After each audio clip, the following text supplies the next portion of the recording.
What is that one change you think should be made on the metric side and sponsor side?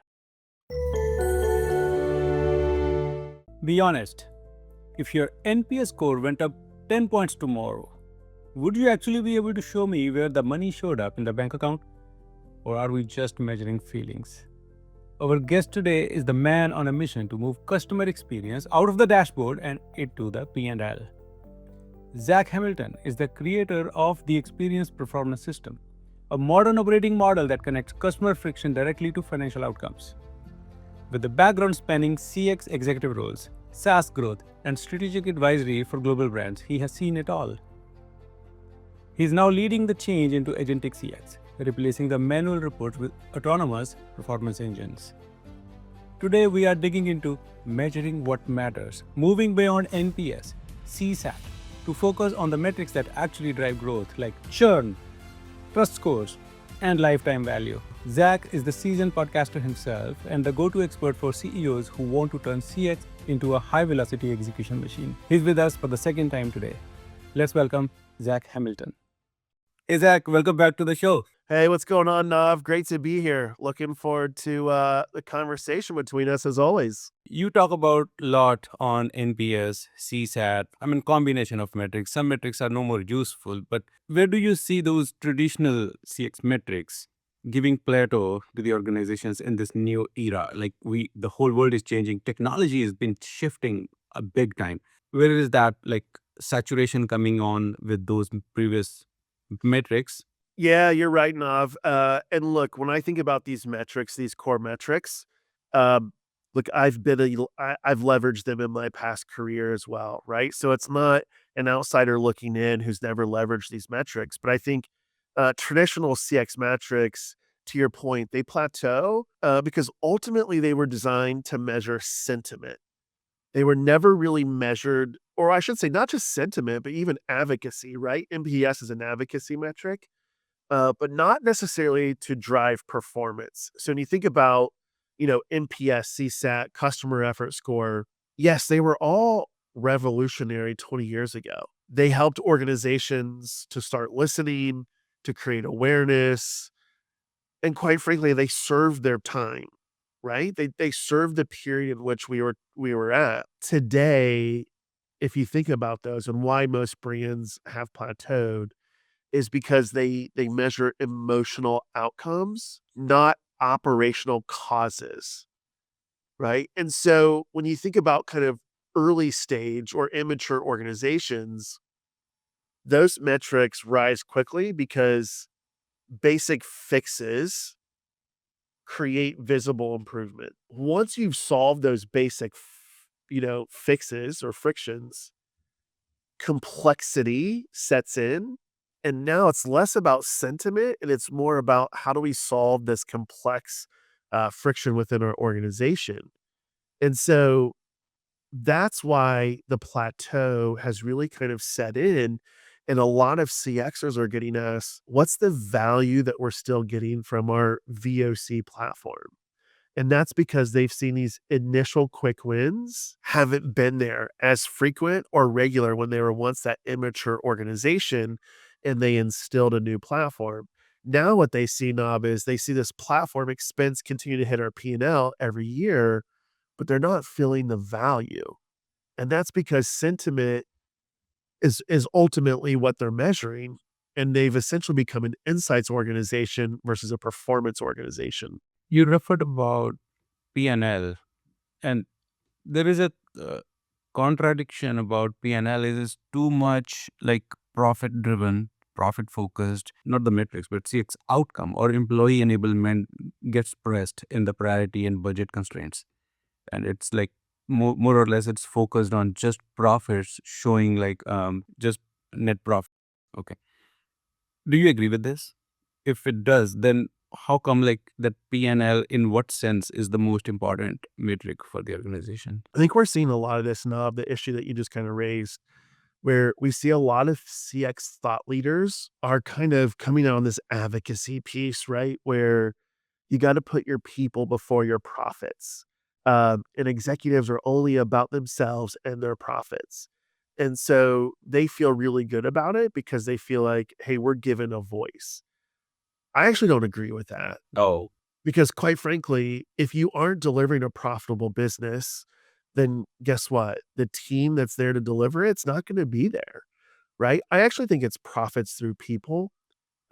Where to your point, how do we deliver those exceptional experiences through the people? And quite frankly, it's not the people who deliver them. It's all a reflection of the infrastructure and the system that our people actually work within in order to deliver those yeah, experiences. And so for me, if you think about profit through the people, of course, everything has to come back to the P&L. And I think this is where a lot of CXers get stuck, right? Because one, I've worked with a lot of CXers who don't understand fundamentally how their business makes money. So they haven't even read a 10K. They don't listen to their earnings calls. They don't really understand or ask questions to the CFO on how their P&L works. And so, Nav, you're a practitioner, right? As practitioners, you understand how the inner workings of your organization yes, exist. Where yes, if you want to get a customer friction prioritized because it's delivering a significant negative impact to customer perception or trust, absolutely, you have to go get that prioritized. Well, prioritization is about P&L. absolutely. And That and the trade-offs, right? Of if we prioritize this specific initiative, what are those trade-offs that we're making as an organization? And that's not just through investment, but that's the resource allocation. That's trading off one initiative that could deliver a specific P&L impact for this over here. And that's why when I hear thought leaders scream about profits over people and they don't understand how organizations really work. That's true. Actually, profits is what like make the business bloodstream going. Of course, yeah, you said it right. I mean, if there is no profit, the team is accountable to delivering it won't be there anymore. Absolutely, and you have to understand how your organization works, and this is what I say, yes, I'm a customer advocate, right? But I'm not a martyr, and so when I think about customer advocacy is connecting the dots to your executive leadership team to show, if we remove this specific friction, it's gonna deliver us X, Y, and Z, or it's gonna help us stop losing X millions of dollars. That's how we show up and advocate, not just speak louder. You also mentioned infrastructure alongside employee enablement and measuring metrics towards profit and loss. And last time we talked about infrastructure, you also give it a big weightage behind any customer experience delivery because it's just not people's mindset, their strategy. It's also like how infrastructure is enabled and equipped to deliver that, right? It's about like that alignment of like infrastructure, that CX strategy, employee enablement. It's when they all align together, yeah, then that's when like your bottom line and your CX aligns, right? Yeah. What do you think about like last time you mentioned it's yeah, the top leadership and C-suite has to sponsor and authorize all these initiatives and changing in the infrastructure side and prioritize from that manner. Here, for metrics to justify that level of success, what is that one change you think like should be made on the metric side and sponsor side? Yeah, I love this question because I think the biggest shift that we have to make, um, is metrics have to stop being about awareness, and they have to become about control, optimization, and growth. And the reason for that is that's what our leadership teams are responsible for. Right? So the moment Mhm. infrastructure becomes a leadership responsibility, metrics have to shift from emotional validation to performance management. Now, somewhere in the history of CX, performance management and accountability have become dirty words. But ultimately, what I want my leadership to be asking is less about how do our customers feel? And I want them asking, how is our system performing? And that means how are we, measuring decision velocity? It means what's our friction cost? Uh, what's our execution rate? How quickly are insights becoming outcomes?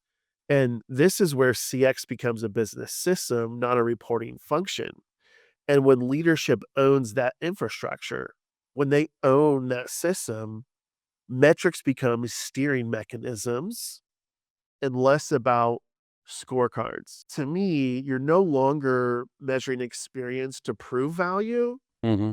You're measuring experience to optimize system performance. If you pick 5 top metrics that every organization should measure their success on, okay, you mentioned profit and loss already. Okay, that's true. I mean, that's the bottom line. Anyways, what are the other 4 if you would like to suggest today to our audience? What are those? I'll tell you the 5 that I typically now work with the most. Oh, and this is tough. This is really tough, and this is debatable, but I love these. So the first one is friction cost index. So if you really think about this, this is measuring how much revenue margin and even customer trust that frictions are destroying inside your organization. Because if you think about it, we talked about that prioritization session, right? Executives are not prioritizing customer sentiment, they're prioritizing financial drag. So that's my first one. My second one is really around decision velocity. How fast can your organization sense, decide, and act? Hmm. So if you really think about it, speed, Yes. if you listen to a lot of earnings calls, speed is the new competitive mode because customer behavior is moving faster than it ever has. And so the new competitive mode is all about speed. And so if we wanna keep up, we have to drive decision making quicker. So I think that's the second one. The third one I'd be thinking about, it's also that I call it the single coverage ratio. So how much of my customer reality can I actually see, right? So I think about this from behavioral, emotional, operational, contextual. I think about all of that, less about NPS and sentiment. And the reason for that is if this really ties back to friction, right? We actually feel behavioral friction well before we even see it emotionally or operationally. And so if I don't have a broad enough signal coverage of my customer, then I'm not going to be able to really, one, unearth the right friction to then make decisions on. So that's my third one. My fourth one, it really comes back to the experience performance indicator. So what percentage of insights actually turned into shipped improvements, right? Shipped improvements can be a policy update. It could be frontline enablement. It could be that true like experience redesign, because ultimately no action equals no experience. Right.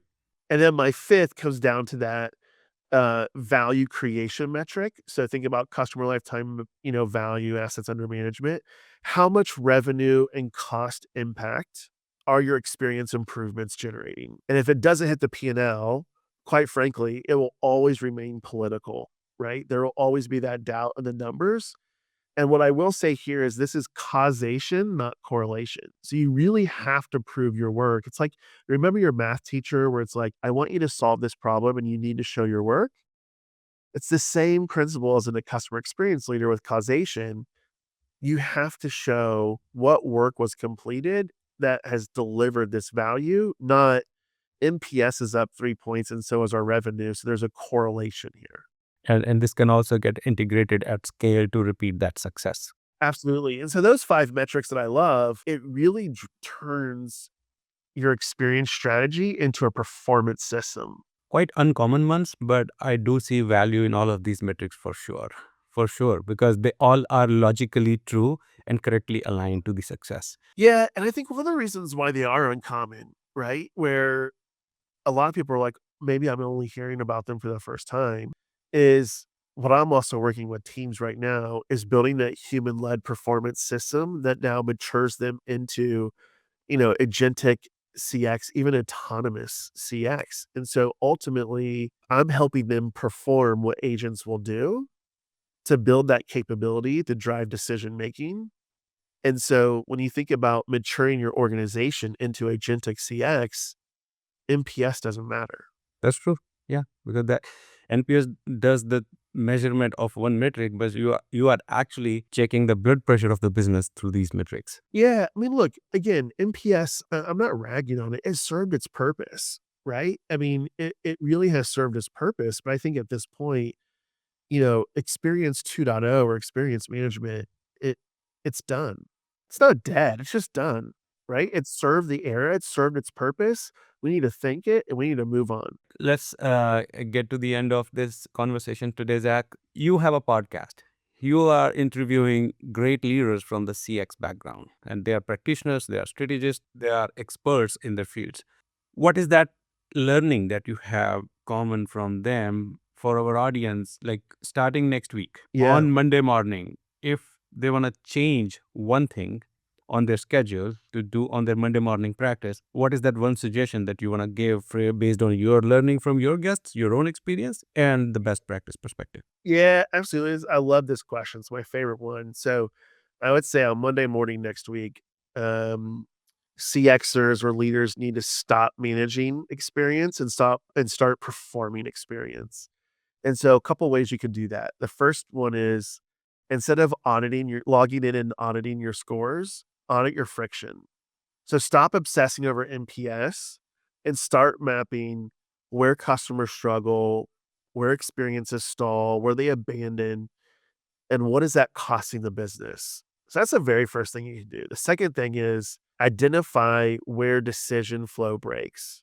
So if you think about all that friction, where are the decisions that are slowing down those insights? Where does approval bottleneck occur? Where does execution die? Because that's essentially where your performance is leaking. The third thing is redesign infrastructure for autonomy. So really shift from this control-based governance to a performance-based system. So let intelligence really lead the way. And then the fourth thing is elevate infrastructure to become that executive agenda. I mean, quite frankly, your data architecture, your orchestration logic, your your automation strategy, they aren't board level discussions. And that's why your growth is stalling. Wonderful. Great insights, Zach. Thank you very much. Thanks as always. You've been a wonderful guest. Thank you. Yeah, absolutely. Appreciate it. Thank you. And that's a wrap on this episode. We hope you are walking away with at least one battle-tested strategy you can apply to your own digital journey today. This show is built for leaders like you who are tired of the fluff and ready for real solutions. If you found value in this discussion today, please subscribe to the channel and leave us a review. It helps us bring more world-class leaders to the table. Also, feel free to share this episode with a colleague who is navigating these same digital trenches. Thanks for watching, and we'll see you in the next one.